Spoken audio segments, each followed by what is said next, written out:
എല്ലാ സജ്ജനങ്ങളും പ്രത്യേക പ്രണാമം.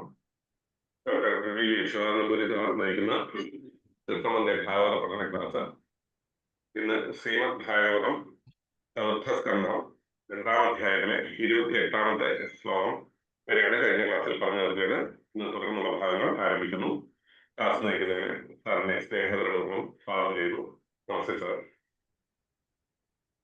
ഓം സഹനാവവതു സഹനവു ഭുനക്തു സഹ വീര്യം കരവാവഹൈ തേജസ്വിനാവധീതമസ്തു മാ വിദ്വിഷാവഹൈ.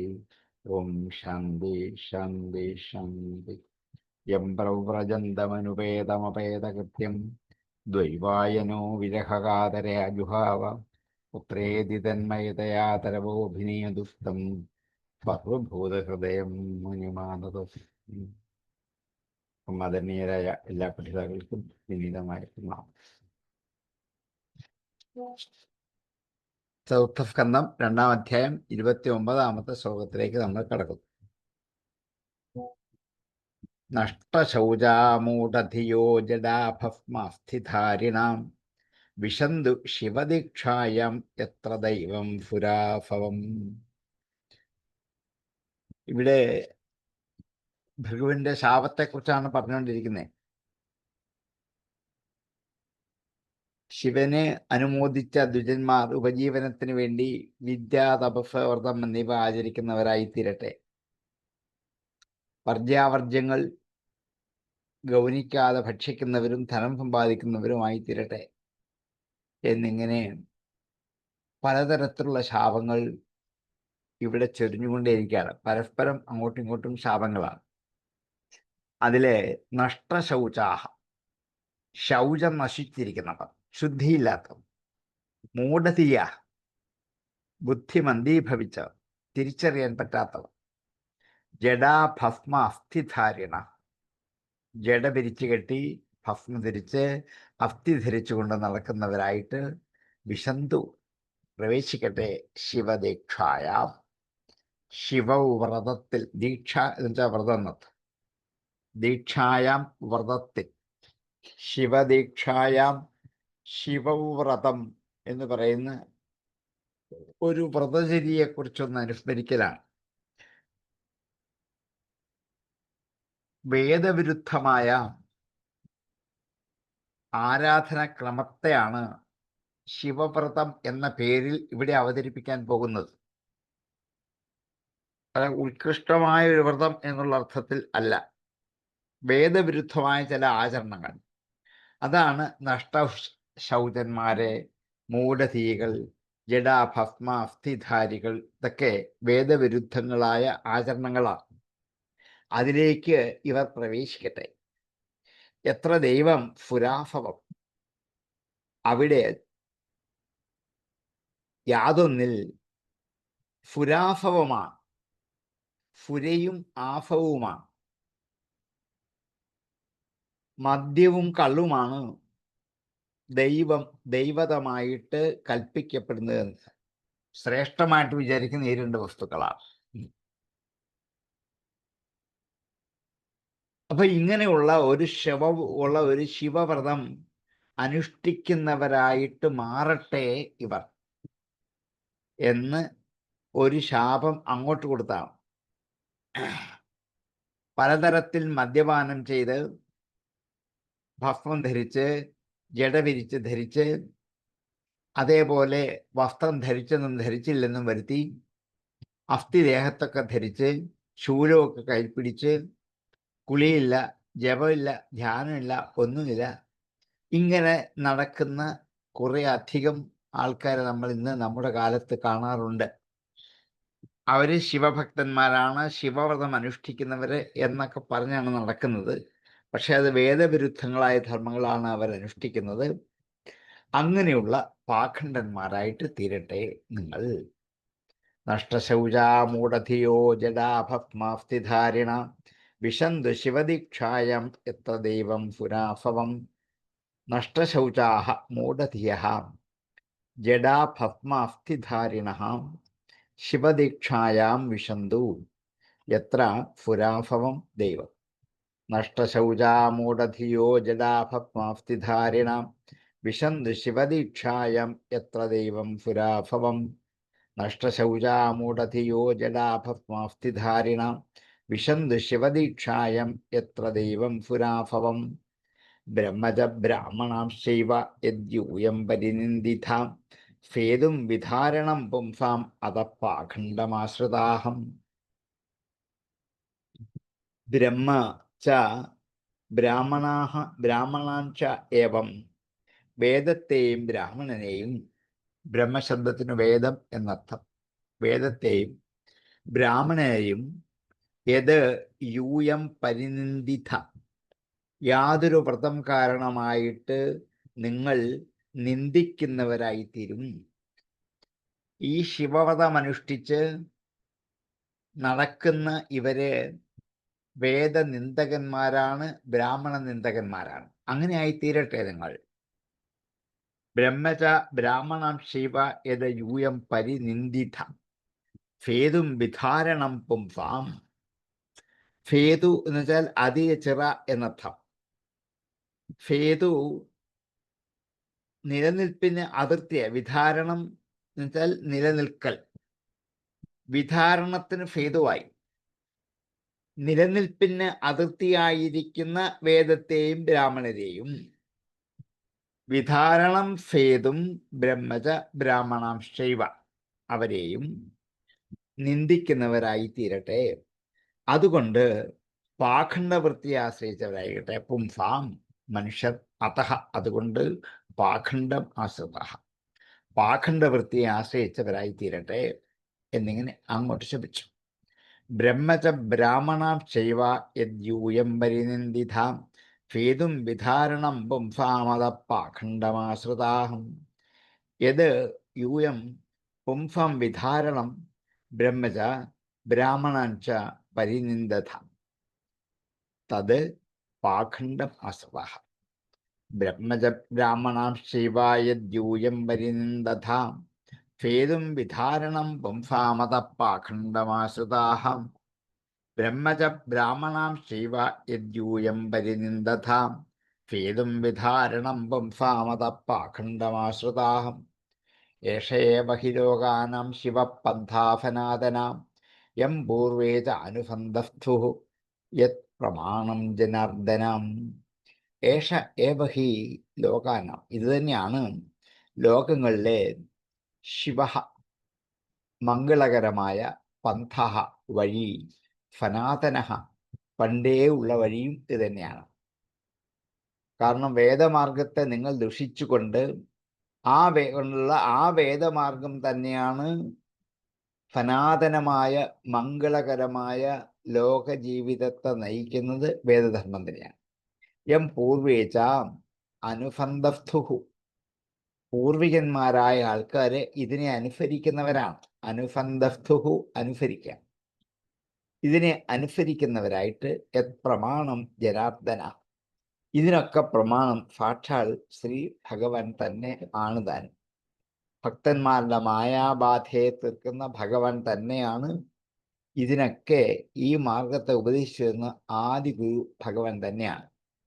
അതുകൊണ്ട് ഈ നഷ്ടപ്പെടുത്താൻ പോകുന്ന വേദവിദ്യ, അതാണ് ലോകർക്ക് മംഗളകരമായ വഴി, എന്നും നിലനിൽക്കുന്ന വഴി. അതാണ് പൂർവികരായ ആൾക്കാർ അതിൽ കൂടിയാണ് സഞ്ചരിച്ചു വന്നത്.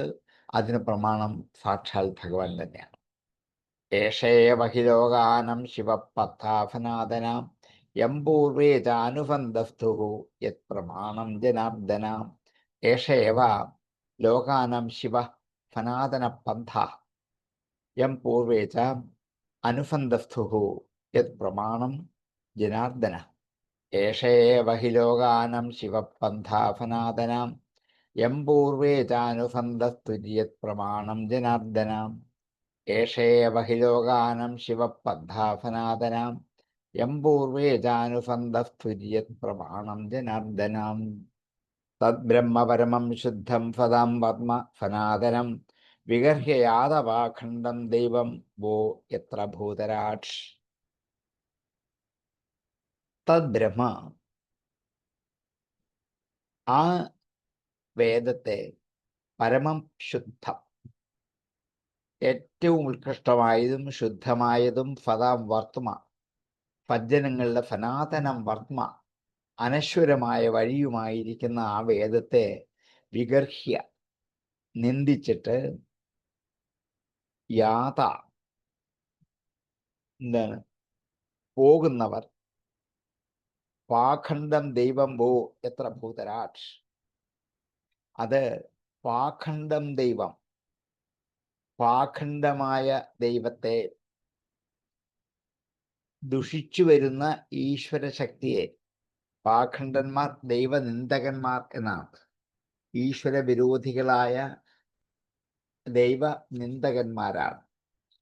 അതുകൊണ്ട് പരമവും പരിശുദ്ധവും ആയ സത്തുക്കളുടെ സനാതനമായ വഴിയുമായ ആ ബ്രഹ്മത്തെ നിന്ദിച്ചിട്ട്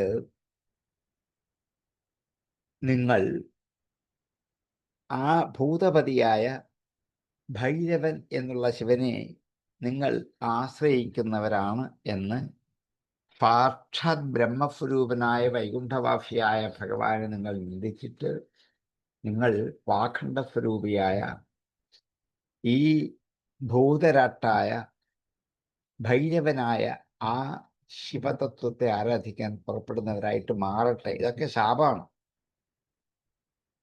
വേദത്തില് നിശ്ചിതമായ വഴിയുണ്ട്, മാർഗമുണ്ട്, ലക്ഷ്യത്തിലേക്ക് എത്താനുള്ള വഴിയുണ്ട്. അത് ദോഷരഹിതമായ വഴി ഏതാണെന്ന് കാണിച്ചു തരികയാണ്. ആ വഴി പരിശുദ്ധമായ വഴിയാണ്. സജ്ജനങ്ങൾ ഏതു കാലത്തും ഈ വഴി സ്വീകരിച്ചു പോകുന്നവരാണ്. ആ പോകുന്ന മാർഗത്തെ നിങ്ങൾ വേദവിരുദ്ധമായ തന്ത്രമാർഗം നിങ്ങൾ പ്രാപിക്കുന്നവരായി തീരട്ടെ. വേദത്തിന് വിരുദ്ധമായി ശൈവ ആഗമ തന്ത്രം എന്ന ചില തന്ത്രവിധികളൊക്കെ ഉണ്ട്. അതിൽ ശിവനെ പൂജിക്കാനുള്ള ഈ ശിവവ്രതം എന്നുള്ള പേരിലുള്ള പ്രത്യേക പൂജാവിധാനം പറയുന്നത് വേദവിരുദ്ധമായ ധർമ്മങ്ങളാണ്. എങ്കിലും അത് ആചരിക്കുന്നവരായിട്ട് നിങ്ങൾ തീരട്ടെ എന്ന് അന്നത്തെ ഭൃഗുശാപം കൊണ്ടായിരിക്കാം ഒരു പക്ഷെങ്കിൽ ഇപ്പോഴും ഇങ്ങനെയുള്ള ചില ഭക്തന്മാർ എന്ന് വ്യാജേന പ്രവർത്തന വിചാരിക്കുന്നവർ ഇപ്പോഴും ലോകത്ത് വിളങ്ങുന്നത്. ഇതുകൊണ്ടായിരുന്നു കേരളം വിട്ട് പലയിടത്ത് നമുക്ക് ഇങ്ങനെയുള്ള സന്യാസിമാരെ ഇഷ്ടം പോലെ നമുക്ക് കാണാൻ സാധിക്കുകയും ചെയ്യും. അതുകൊണ്ട് വേദവിരുദ്ധമായ ഈ തന്ത്രമാർഗത്തെ പ്രാപിക്കാൻ നിങ്ങളിടയാവട്ടെ എന്ന് ശപിച്ചു.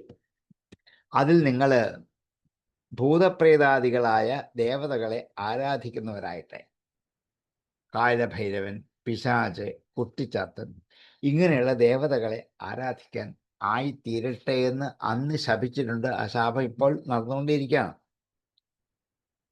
രുദ്രന് യജ്ഞത്തിൻ്റെ അർഹമായ ഭാഗം കിട്ടില്ല എന്നുള്ള ദക്ഷശാപവും ശിവന്റെ പ്രസാദം കൊണ്ട് ദക്ഷൻ തന്നെ ശിവനെ പിന്നെ പ്രസാദിപ്പിക്കുന്നത് ശാപവൃത്തി ഉണ്ടാകുന്നൊക്കെ ഇനിയും ഈ കഥയുടെ അവസാനം പറയുകയും ചെയ്യും. അതുകൊണ്ട് ഈ ഭൃഗുശാപത്തെ വേദവിരുദ്ധമായ തന്ത്ര ആരാധനകളെയും വ്രതങ്ങളെയും അനുസരിക്കുന്ന ബ്രാഹ്മണരെ ബാധിക്കുന്നതല്ലാതെ വേദോക്തമായ വിധി ചെയ്യുന്നവർ ഇത് ബാധിക്കില്ല. അങ്ങനെയുള്ള ഏതാനും ചില ബ്രാഹ്മണർ ഈ യജ്ഞത്തിൽ പങ്കെടുത്ത ഇവരെ മാത്രമാണ് ശപിച്ചിരിക്കുന്നത്. അതുകൊണ്ട് വേദത്തിൽ വിധിച്ച് വിരോധമായിട്ടാണ് ഭൂതങ്ങളെ ആരാധിക്കുന്നത്, ഭൈരവമൂർത്തിയെ ആരാധിക്കുന്നത്.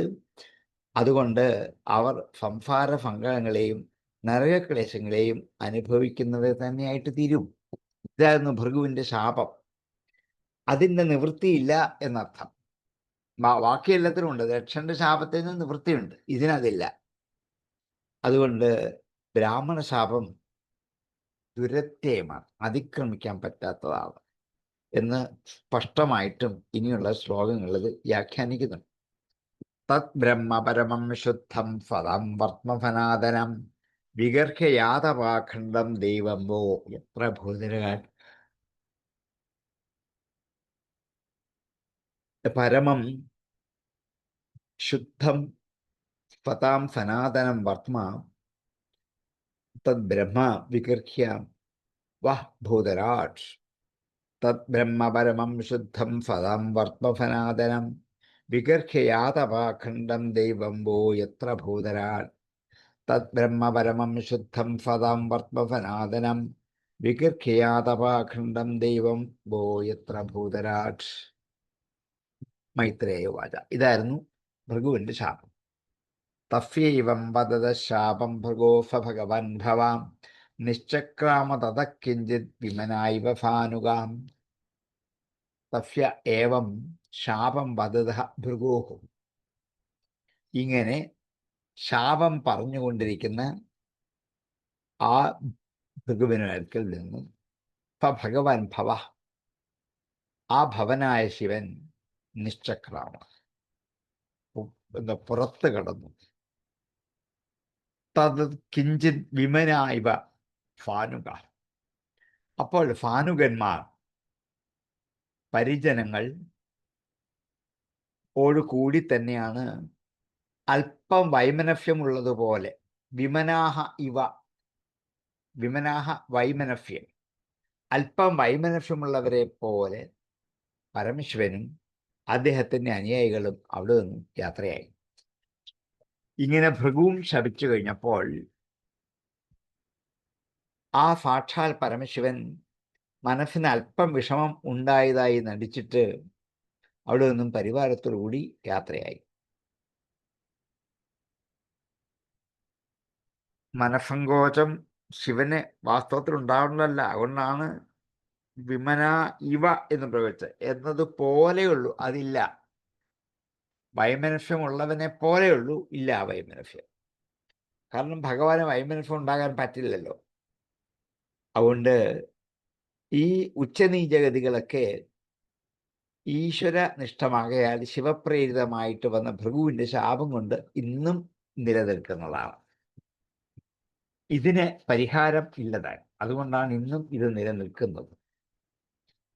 ഇങ്ങനെ ശാപവും പ്രതിശാപവും കൊണ്ട് ആ അന്തരീക്ഷം കലുഷിതമായി.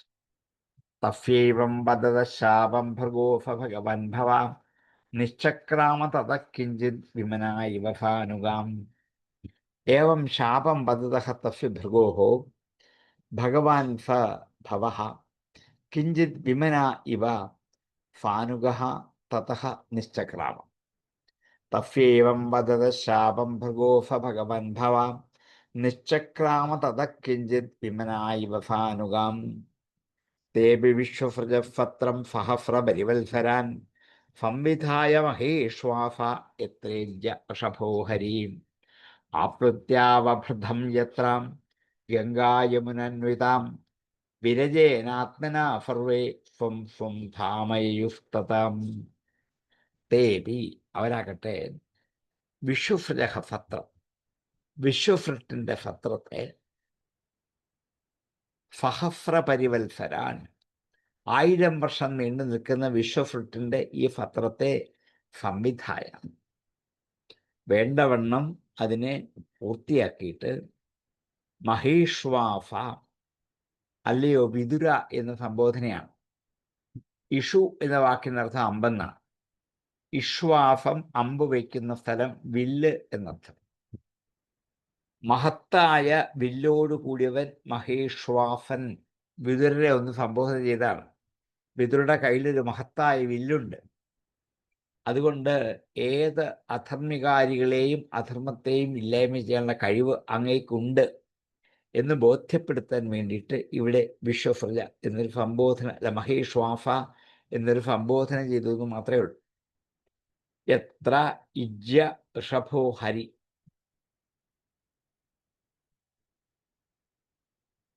യാതൊരിടത്താണോ വൃഷഭനായ ഉത്കൃഷ്ടനായ ശ്രേഷ്ഠനായ ഹരി,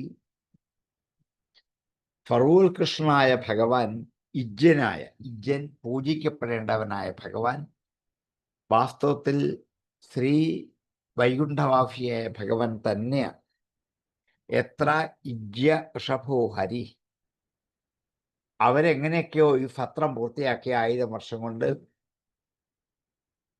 എന്നിട്ട് പൂജ്യനായ ഹരിയെ പൂജിച്ചു. ആപ്ലുത്യ അവഭൃതം, അവഭൃതത്തിൽ മുങ്ങിയിട്ട് അവഭൃതം എന്നുള്ളത് ഭൃതമാണ്, അവഭൃതമല്ല. സമ്പൂർണമായിട്ട് മുങ്ങൽ എന്നുള്ള വാക്കിൻ്റെ അർത്ഥം. യജ്ഞം കഴിയുമ്പോൾ കർമ്മയജ്ഞങ്ങളുടെ ഒടുവിലാണ് അവഭൃത സ്നാനം. ജ്ഞാനയജ്ഞത്തിനൊടുവിൽ അങ്ങനെ ഒരു അവഭൃത സ്നാനം ഇല്ല.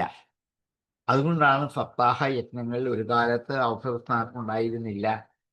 പിൽക്കാലത്ത് അതൊരു എന്താണ് ജ്ഞാനപത്രം എന്നതിനുപരി കർമ്മപത്രമായി പരിണമിച്ചപ്പോൾ ഇതും കൂടി കൂട്ടത്തിൽ വന്നു. അങ്ങനെ ഇന്ന് സപ്താഹം കഴിയുമ്പോൾ അവഭൃത സ്നാനം എന്ന നോട്ടീസിൽ പലയിടത്തും വയ്ക്കാറുണ്ട്.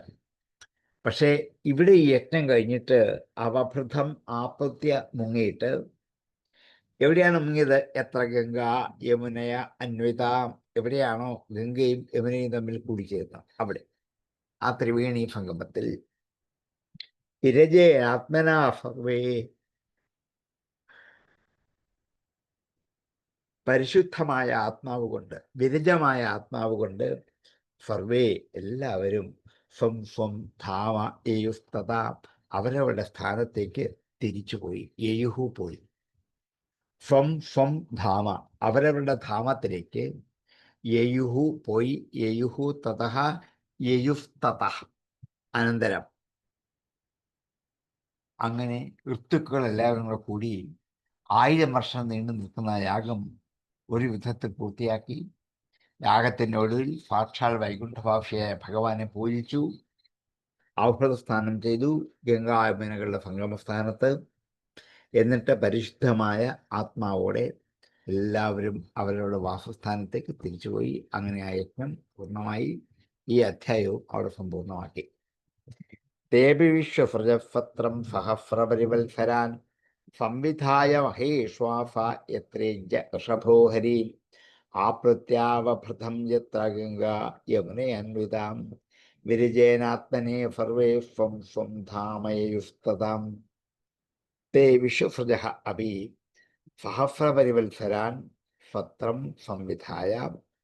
ഹേ മഹേശ്വാസ, ഗംഗാ യമുനയോ, ഗംഗാ യമുനയ യത്ര അന്വിത തത്ര അവഭൃതം ആപ്ലുത്യ സർവേ വിരജേന ആത്മന തതഃ സ്വം സ്വം ധാമ യയുഃ യത്ര ഇജ്യഃ ഋഷഭ ഹരിഃ. തേപി വിശ്വസൃജപത്രം സഹസ്രപരിവത്സരാൻ സംവിധായ മഹേശ്വാസ യത്രേജ്യ ഋഷഭോ ഹരി ആപ്ലുത്യാവഭൃതം യത്ര ഗംഗാ യമുനയന്വിതാം വിരജേനാത്മനെ സർവേ സ്വം സ്വം ധാമയുസ്തതാം. തേപി വിശ്വസൃജപത്രം സഹസ്രപരിവത്സരാൻ സംവിധായ മഹേശ്വാസ യത്രേജ്യ ഋഷഭോ ഹരി ആപ്ലുത്യാവഭൃതം യത്ര ഗംഗാ യമുനയന്വിതാം വിരജേനാത്മനാ സർവേ സ്വം സ്വം ധാമയുസ്തതാം. അങ്ങനെ രണ്ടാമത്തെ അധ്യായം ഇവിടെ സമ്പൂർണ്ണമായി. ആ യാഗം പല വിധത്തിൽ ശാപ പ്രതിശാപങ്ങളുടെ ഒരു കേന്ദ്രമായി പരിണമിച്ചു എന്ന്, വേണ്ട വിധത്തിൽ ചെയ്യേണ്ട സത്കർമ്മങ്ങൾ മറ്റെന്തെങ്കിലും ഗൂഢലക്ഷ്യം കൊണ്ട്, പാപകരമായ ലക്ഷ്യം കൊണ്ടാണ് കർമ്മം ചെയ്യുന്നതെങ്കിൽ ആ കർമ്മത്തിൻ്റെ പരിസമാപ്തി ഇങ്ങനെ വരികയുള്ളൂ എന്ന് കാണിക്കലാണ്. സത്കർമ്മങ്ങൾ വേണ്ട വിധത്തിൽ പരിസമാപി. സത്കർമ്മത്തിൽ ദുഷ്ടചിന്തകൾ ധാരാളം കടന്നുകൂടിയാൽ അത് ദുഷ്കർമ്മമായി പരിണമിക്കും എന്ന് മാത്രമല്ല, അപൂർണമായി അവശേഷിക്കുകയും ചെയ്യും. അവിടെ വാദപ്രതിവാദങ്ങൾ, തമ്മിലടി, അടിപിടി, വഴക്ക്, ചീത്തവഴിയൊക്കെ ഉണ്ടാകും. അതിൻ്റെ ഒരു പൂർവ്വരൂപമാണ് ഈ പറഞ്ഞ ശാപ പ്രതിശാപങ്ങൾ ഒക്കെ.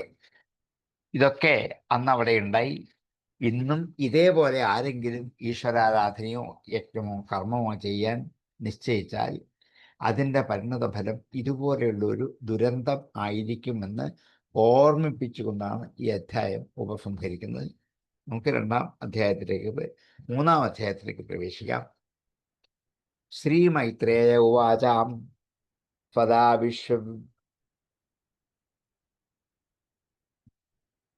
സദാ വിദ്യുഷതോരേവം കാലോ വൈ ധ്രിയമാണയോ ജാമാദുശുശ്രൂഷ്യാപി സുമഹാൻ അതിചക്രമേ. സദാ എല്ലായ്പ്പോഴും വിദ്വിഷതോഹു ഏവം ഏവം വിദ്വിഷതോഹു ഇങ്ങനെ വിദ്വേഷിച്ചു കൊണ്ടിരിക്കുന്നവർ കാലോ വൈ ധ്രിയമാണയോ കുറേ കാലം കൊണ്ട് ഇങ്ങനെ പരസ്പരം വിദ്വേഷത്തോടെ ജാമാതഹു ശുശ്രൂഷ്യ മരുമകനും അമ്മായിയച്ഛനും തമ്മിൽ അമ്മായിയച്ഛനും മരുമകനും തന്നെ സുമഹാൻ വളരെ കാലം അതിചക്രമേ കഴിച്ചുകൂടി.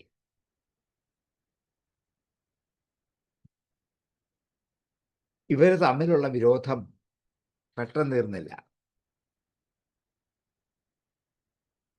പരമശിവൻ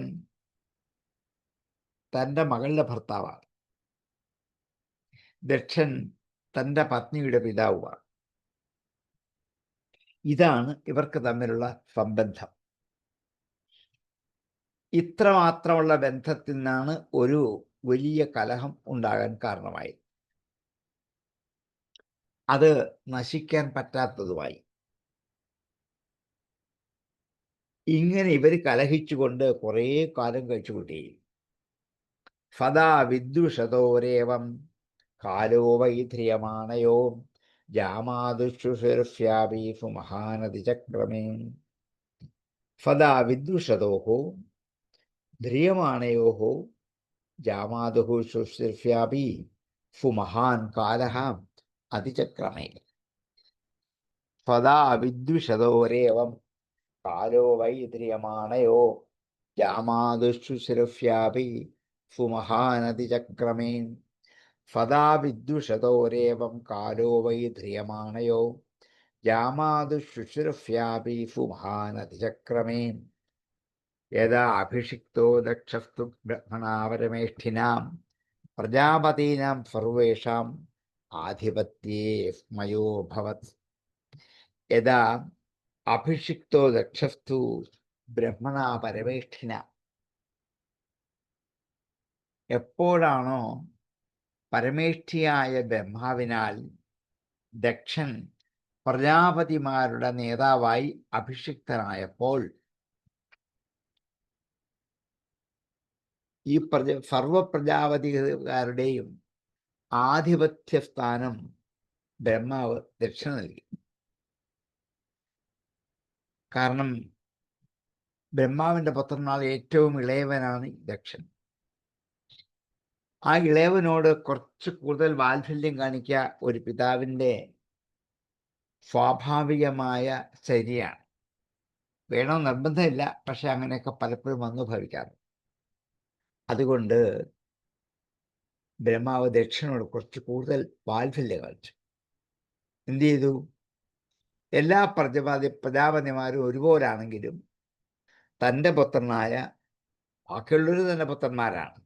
പക്ഷേ ഈ ദക്ഷനോടുള്ള അമിതമായ വാത്സല്യം കൊണ്ട് ഉന്നത സ്ഥാനം കിട്ടുന്ന പ്രജാപതിമാരുടെ നേതൃസ്ഥാനത്തേക്ക് ഇദ്ദേഹത്തെ ഉയർത്തിക്കൊണ്ടുവന്നു.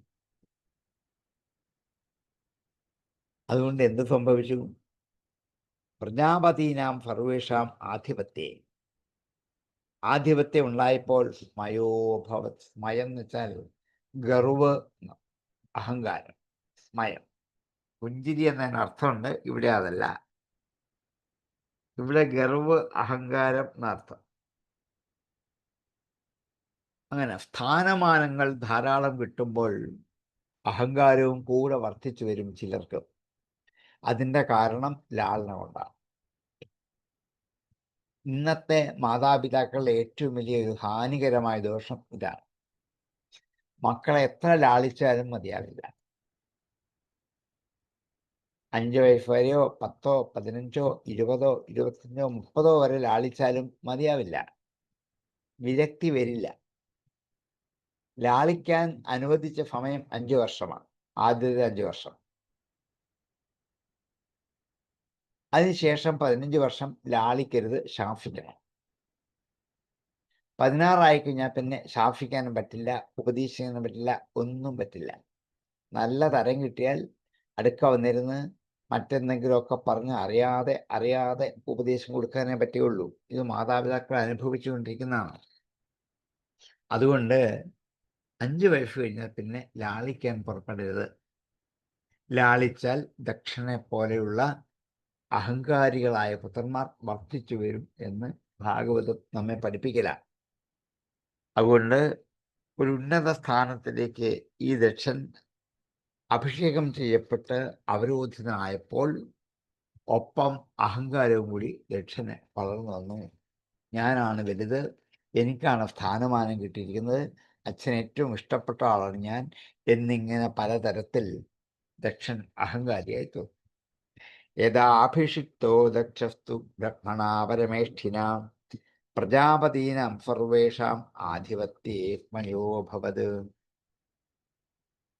പരമേഷ്ഠിനാം ബ്രഹ്മണാം സർവേഷാം പ്രജാപതീനാം ആധിപത്യേ ദക്ഷഃ തു യഥാ അഭിഷിക്തഃ തദാ മയഃ അഭവത്.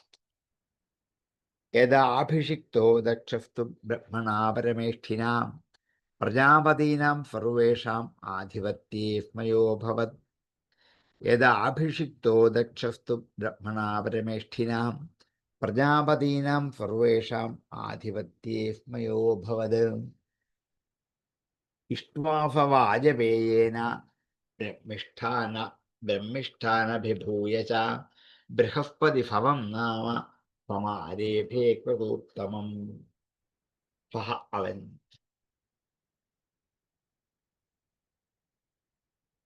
ഇഷ്ട്വാഫഹ വാജപേയേന, വാജപേയം എന്ന യജ്ഞം കൊണ്ട് ഇഷ്ട്വ യജിച്ചിട്ട്, വാജപേയം എന്നൊരു യജ്ഞം ചെയ്തിട്ട് അത് ബ്രഹ്മനിഷ്ഠാൻ അഭിഭൂയ, ഉത്തമ ബ്രാഹ്മണരൊക്കെ തിരസ്കരിച്ചു. ഈ യജ്ഞത്തിൽ ആരെയും വിളിച്ചില്ല. ബൃഹസ്പതി ഭവം നാമ, ഈ യജ്ഞത്തിന് പ്രത്യേക പേരുണ്ട്, ബൃഹസ്പതി ഭവം എന്നാണ്. സമാരേഭേ ആരംഭിച്ചു, കൃതോത്തമം, ക്രതുക്കളിൽ വെച്ച് ഉത്തമമായത് ക്രതോത്തമം. ക്രതു എന്ന് വെച്ചാൽ യജ്ഞം എന്നർത്ഥം. യജ്ഞങ്ങൾ വെച്ച് ഉത്തമമായ യജ്ഞമാണ് ബൃഹസ്പതി ഭവം എന്ന യജ്ഞം. ഈ യജ്ഞത്തെക്കുറിച്ച് വേദങ്ങളിലല്ല ബ്രാഹ്മണങ്ങളിൽ നിന്നാണ് നമുക്ക് എന്തെങ്കിലും വിവരങ്ങൾ കിട്ടുന്നത്. ബ്രാഹ്മണങ്ങളിലാണ് പലതരത്തിലുള്ള യജ്ഞങ്ങളെക്കുറിച്ച് പറയുക, അവയുടെ വിധികളെക്കുറിച്ച് പറയുക, ആചരണങ്ങളെക്കുറിച്ച് പറയുക, ഉപകരണങ്ങളെക്കുറിച്ച് പറയുക, എത്ര ദിവസം വേണമെന്ന് പറയുക എന്നിങ്ങനെ യജ്ഞത്തിൻ്റെ സമ്പൂർണ്ണ ഭാവത്തെ ആവിഷ്കരിക്കുന്നത് ബ്രാഹ്മണങ്ങളിലാണ്. അതില് യാഗങ്ങളെക്കുറിച്ച് പറയുമ്പോൾ ഏറ്റവും പ്രധാനപ്പെട്ട യാഗത്തിൻ്റെ പേര് ബൃഹസ്പതി ഭവം എന്നാണെന്ന് പറഞ്ഞു. അതിൻ്റെ പൂർവാംഗമാണ്, അതിൻ്റെ തുടക്കമാണ്, ആദ്യത്തെ ഭാഗമാണ് വാജപേയം എന്ന യജ്ഞം. വാജപേയം കൊണ്ട് ബൃഹസ്പതി യജ്ഞം ചെയ്യാൻ പറ്റുകയുള്ളൂ. ബൃഹസ്പതി യജ്ഞം ആരംഭിക്കുമ്പോൾ ആദ്യം ചെയ്യേണ്ടത് വാജപേയമാണ്. അതുകൊണ്ട് വാജപേയം ചെയ്തതിന് ശേഷമേ ബൃഹസ്പതി യജ്ഞം ചെയ്യാവൂ എന്നാണ് വ്യവസ്ഥ. അതുകൊണ്ടാണ് ഇഷ്ട്വാഫവാജപേയേന ബ്രഹ്മിഷ്ഠാനഭിഭൂയ ച ബൃഹസ്പതി ഭവം നാമ സമാരേഭേ കൃതോത്തമം. സഹ വാജപേയേന ഇഷ്ട്വാ ബ്രഹ്മിഷ്ഠാൻ അഭിഭൂയ ച ബൃഹസ്പതി ഭവം കൃതോത്തമം സമാരേഭേ. ഇഷ്ട്വാഫവാജപേയേന ബ്രഹ്മിഷ്ഠാനഭിഭൂയ ച ബൃഹസ്പതി ഭവം നാമ സമാരേഭേ കൃതോത്തമം. ഇഷ്ട്വാഫവാജപേയേന ബ്രഹ്മിഷ്ഠാനഭിഭൂയ ച ബൃഹസ്പതി ഭവം നാമ സമാരേഭേ കൃതോത്തമം. തസ്മിൻ ബ്രഹ്മർഷയഃ സർവേ ദേവർഷി പിതൃദേവതാഃ ആസൻ കൃതസ്വസ്ത്യയനാഃ തത്പത്ന്യശ്ച സ്വഭർതൃകാഃ. തസ്മിൻ അതിൽ വെച്ച്, ആ യജ്ഞത്തിൽ വെച്ച്, ബ്രഹ്മർഷയഃ സർവേ ദേവർഷി പിതൃദേവതാഃ, എല്ലാ ബ്രഹ്മർഷിമാരും ദേവർഷിമാരും പിതൃക്കളും ദേവതകളും ആസൻ വന്നിരുന്നു, എത്തി.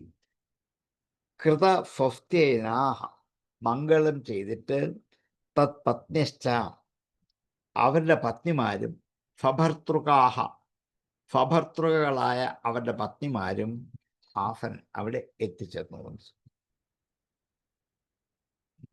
ദക്ഷ പ്രജാപതി ഇവരോട് എതിർത്ത് വിരോധം തീർക്കാൻ വേണ്ടി മറ്റൊരു യജ്ഞോത്സവവും പങ്കെടുത്തു. അതിലെ വസിഷ്ഠാദികളായ ബ്രഹ്മർഷിമാരുണ്ട്, ഫലകുമാരാദികളായ ദേവർഷിമാരുണ്ട്, അര്യമാദികളായ പിതൃക്കളുണ്ട്, ഇന്ദ്രാദികളായ ദേവന്മാരുണ്ട്. ഇവരെല്ലാം പവത്നീകരായിട്ട് അവിടെ വരുത്തി സൽക്കാരം ചെയ്തു. ഇതാണ് ദക്ഷൻ ചെയ്യുന്ന യജ്ഞത്തിന്റെ ആദ്യത്തെ ഭാഗം, അല്ലെങ്കിൽ അതിനുള്ള പുറപ്പാട്. തസ്മിൻ ബ്രഹ്മർഷയ സർവേൻ ദേവർഷിപിതൃദേവതാഹം ആസൻ കൃത്യസ്വസ്ത്യയനാത് ആസൻ കൃതസ്വസ്ത്യയനാസ്തത്പത്യശ്ച സഭർതൃകാഹ. തസ്മിൻ ബ്രഹ്മർഷയ ദേവർഷി പിതൃദേവതാഹ സ്വഭർതൃകാഹ തത്പത്ന്യഃ ച സർവേ കൃതസ്വസ്ത്യയനാഃ ആസൻ. തസ്മിൻ ബ്രഹ്മർഷയ സർവേ ദേവർഷി പിതൃദേവതാഹം ആസൻ കൃതസ്വസ്ത്യയനാഃ തത്പത്ന്യശ്ച സഭർതൃകാഹ. തസ്മിൻ ബ്രഹ്മർഷയ സർവേ ദേവർഷി പിതൃദേവതാഹം ആസൻ കൃതസ്വസ്ത്യയനാഃ തത്പത്ന്യശ്ച സഭർതൃകാഹ. തദുപശ്രുത്യ നഭുഭി ഖേചരാണം പ്രജൽപതാം പതീദാക്ഷായിണീ ദേവി പിതുര്യജ്ഞമഹോത്സവം വ്രജന്തീഹ സർവതോദിഭ്യ ഉപദേവവരസ്ത്രിയഃ വിമാനയാനാഃ സ്വപ്രേഷ്ഠാ നിഷ്കകണ്ഠീ സുവാസുധ ദൃഷ്ട്വാ സുനിലയാഭ്യാസേ ലോലാക്ഷിർമൃഷ്ടകുണ്ടലാം പതിം ഭൂതപതിം ദേവം ഔത്സുക്യാദഭ്യഭാഷതാം. ഇനിയും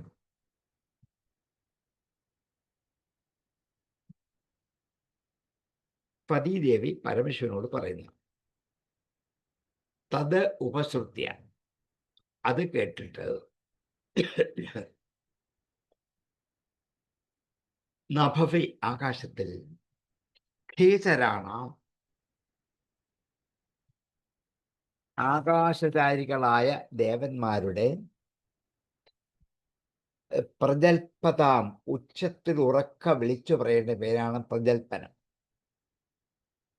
ആകാശത്തിൽ ദേവന്മാർ ഉച്ചത്തിൽ പറയുമ്പോൾ സതീ ദാക്ഷായിണീ ദേവി, സാക്ഷാൽ സതിയായ ദാക്ഷായിണീ ദേവി ദക്ഷയിൽ നിന്നും ഉണ്ടായതുകൊണ്ടാണ് ദാക്ഷായിണി എന്ന് പേര് വരുന്നത്. ദക്ഷന്റെ പുത്രിയായി തീർന്നുകൊണ്ട് ദാക്ഷായിണി എന്ന് പേര് വന്ന ദേവി പിതുഹു യജ്ഞമഹോത്സവം, പിതാവിൻ്റെ ഈ യജ്ഞമഹോത്സവത്തെ സതീദേവി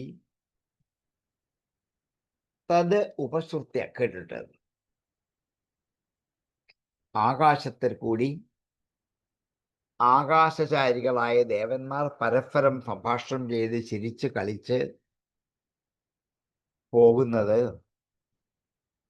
സാക്ഷാൽ ദാക്ഷായണിയായ സതീദേവി പിതാവിൻ്റെ യജ്ഞമഹോത്സവത്തെക്കുറിച്ച് കേട്ടിട്ട് വ്രജന്തീഹി പോകുന്നവളായിട്ട് സർവതോ ദിഭ്യ എല്ലാ ദിക്കുകളിൽ നിന്നും ഉപദേവവര സ്ത്രീയാം ഉപദേവവരന്മാരും സ്ത്രീകളും ഇങ്ങനെ പല ദിക്കിൽ നിന്നും അവിടേക്ക് എത്തിച്ചേർന്നു. ആകാശത്തിൽ കൂടി സഞ്ചരിക്കുന്നവർ, അതേപോലെ പതീദേവി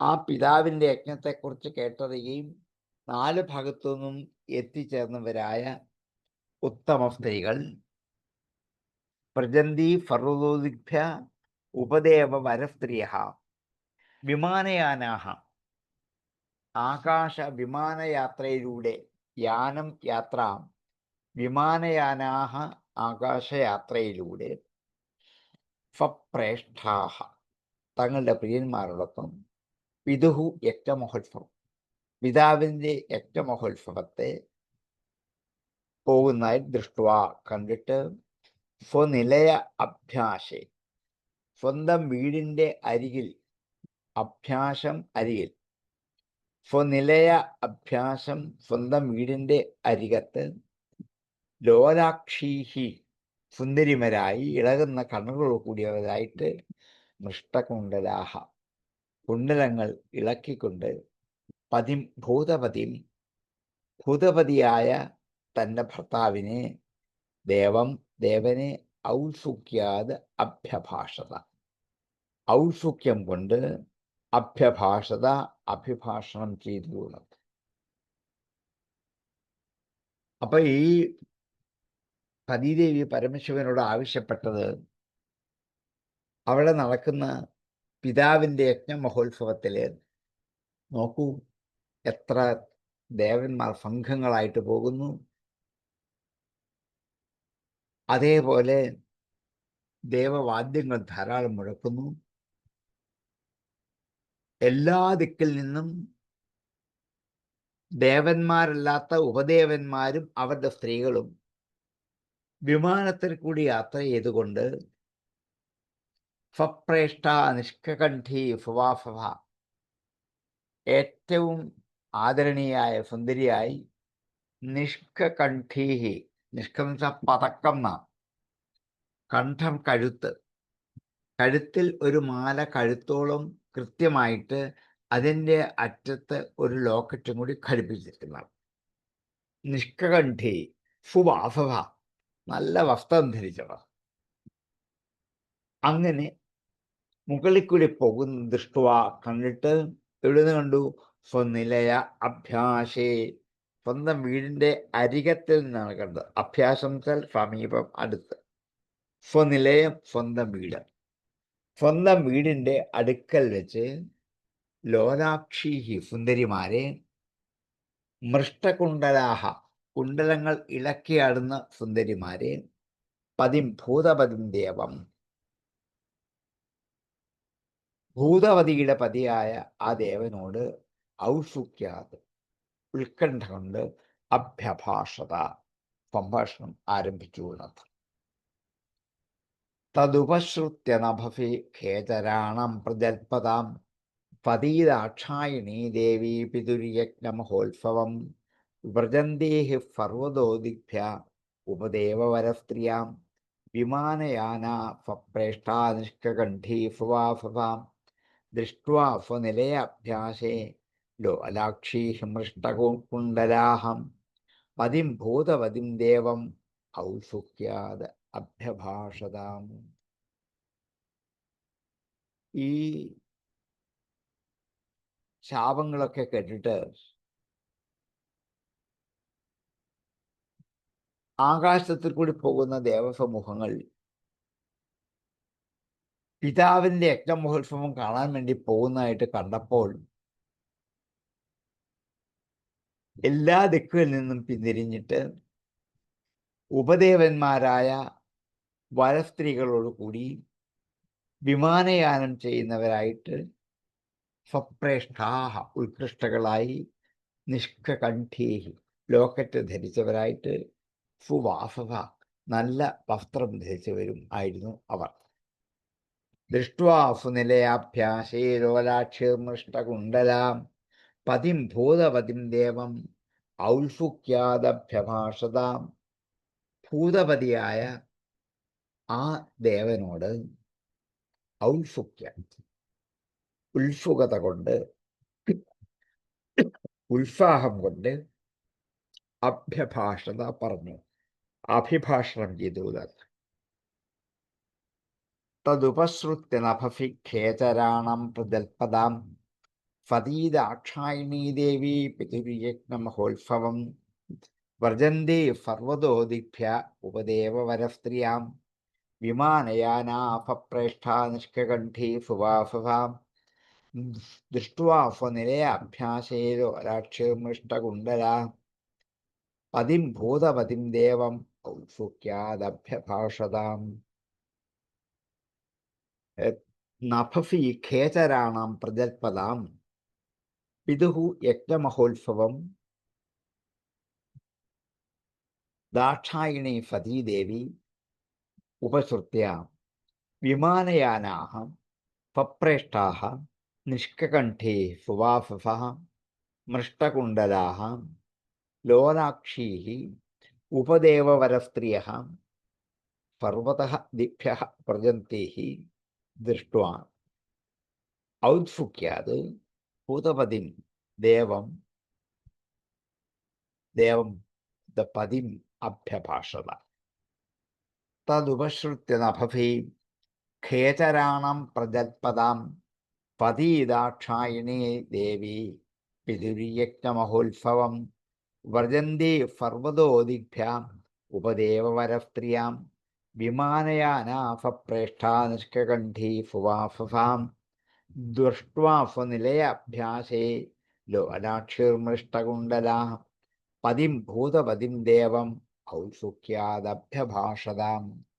തദുപസൃത്യ നഭഫി ഖേചരാണം പ്രജൽപതാം സതീദാക്ഷായിണീ ദേവി പിതുര്യജ്ഞമഹോത്സവം വ്രജന്തേ സർവതോ ദിഗ്ഭ്യാം ഉപദേവവരസ്ത്രിയാം വിമാനയാനാസപ്രേഷ്ഠാ നിഷ്കകണ്ഠേ സുവാസസാം ദൃഷ്ട്വാ സ്വനിലയാഭ്യാസേ ലോലാക്ഷിർമൃഷ്ടകുണ്ഡലാഃ പതിം ഭൂതപതിം ദേവം ഔത്സുക്യാദഭ്യഭാഷതാം.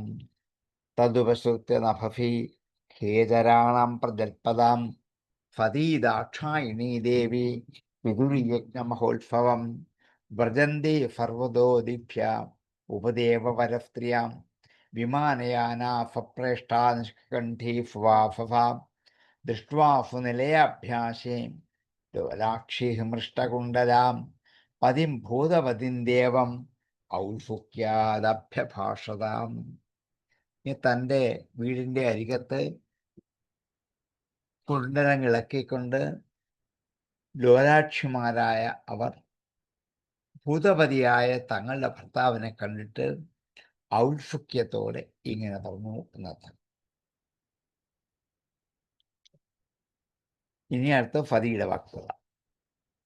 നമുക്ക് അതിലേക്ക് എന്താ കടന്നാൽ നമുക്ക് സമയം വൈകും എന്നുള്ളതുകൊണ്ട് ഇവിടെ ഉപസംഹരിക്കാം. ആർക്കെങ്കിലും ആശങ്കയോ സംശയമോ ഉണ്ടെങ്കിൽ ചോദിക്കാം, അല്ലെങ്കിൽ ഉപസംഹരിക്കാം. ഓം പൂർണ്ണമദ പൂർണ്ണമിദം പൂർണ്ണാത് പൂർണ്ണമുദച്യതേ പൂർണ്ണസ്യ പൂർണ്ണമാദായ പൂർണ്ണമേവാവശിഷ്യതേ. ഓം ശാന്തി ശാന്തി ശാന്തി.